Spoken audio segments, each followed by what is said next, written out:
Economic and social development is basically the heading, okay? Sustainable development. What is sustainable development? Sustaining means today we have limited resources, we are using them. We are using them for our own utilization, for our own satisfaction. But tomorrow there will be more people. We have said scarcity of resources.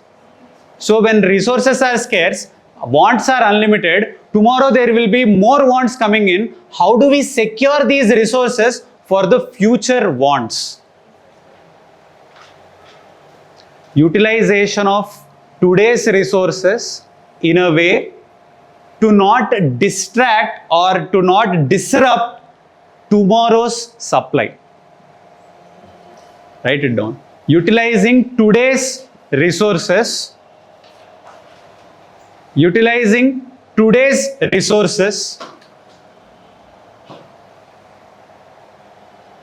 without disrupting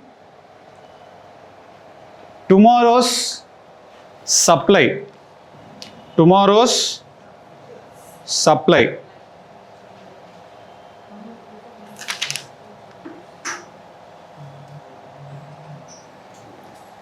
Next, poverty. What is poverty in the lens of resources? Accumulation of resources. Not having access to resources. Inaccessibility to resources is nothing but poverty.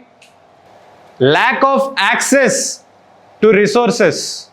Shortage of access to resources. Inaccessibility of resources. That is poverty. Next, inclusion. Including them in what? Giving more resources to more number of people. Look at this here. There are people in poverty. What is poverty? They don't have access to certain resources. What we are trying to do, we are trying to give these resources that they don't have access for, we are trying to put them in their hands. That means we are including them in this distribution of resources. A person doesn't have a house. A house is a resource. The government is trying to give a house for that person.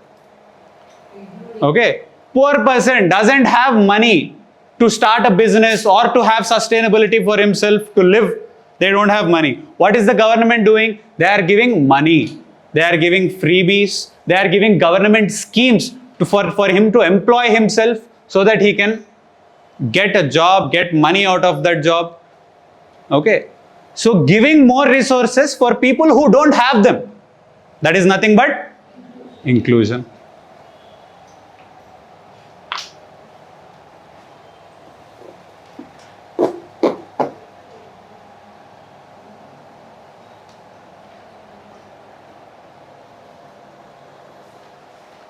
Demographics.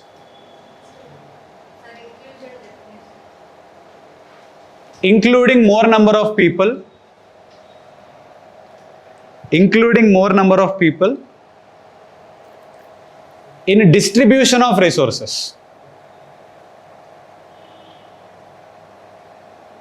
In distribution of resources. What is next? Demographics. We've already discussed demographics. What is demographics? How many people are there? What kind of people are there? Why are we doing this? Why? If we have working population, lot of people between 16 and 65, but they don't have skills, what will you do with them? Why are we needing to count? Why?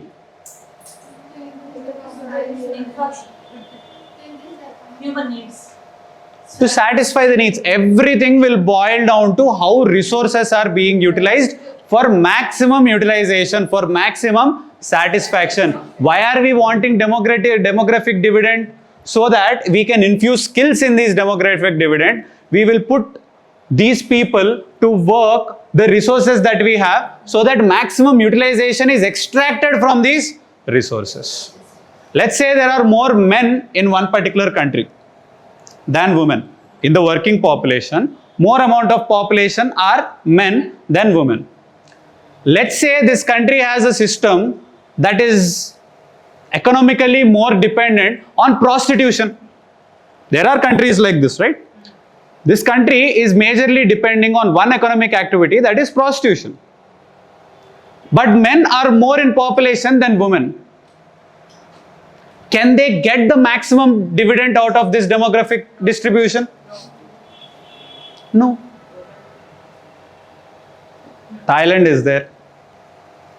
Major economic activity in Thailand is tourism.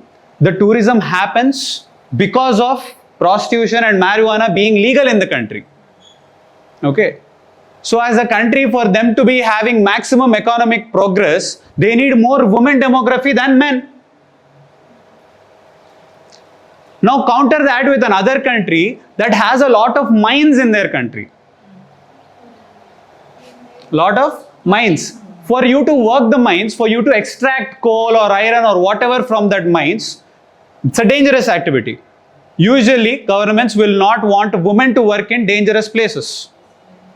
Anyone don't want women to work in dangerous places unless they want to, right? So we need more men to be employed in these places.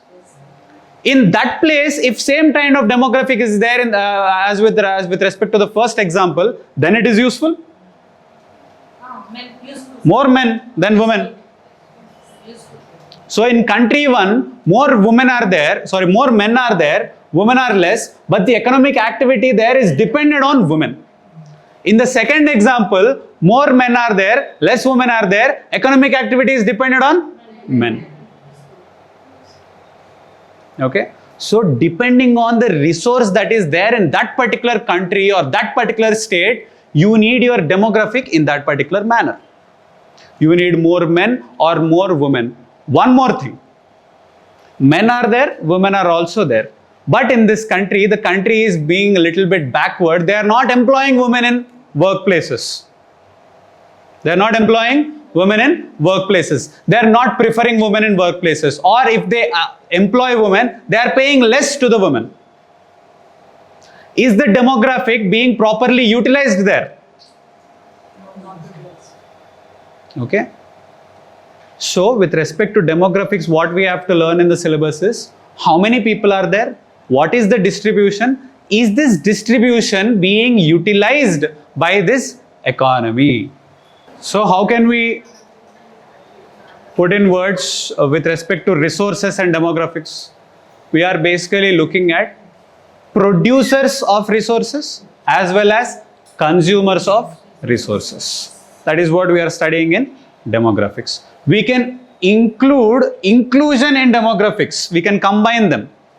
In the third example that we have discussed, we are saying women are not being employed in this particular economy. What do we have to do in there? We have to include women in production as well as consumption. Okay. So looking at consumers and producers of resources, that is demographics. Next. Social sector initiatives. When we discussed capitalism and socialism, I spoke about something called public goods. What are these public goods? In public goods? Health, education, food, sanitation, basic infrastructure. All these are public goods. Why do we need these public goods to be given by the government? Tell me from economic perspective, not political. Satisfaction of resources. Okay.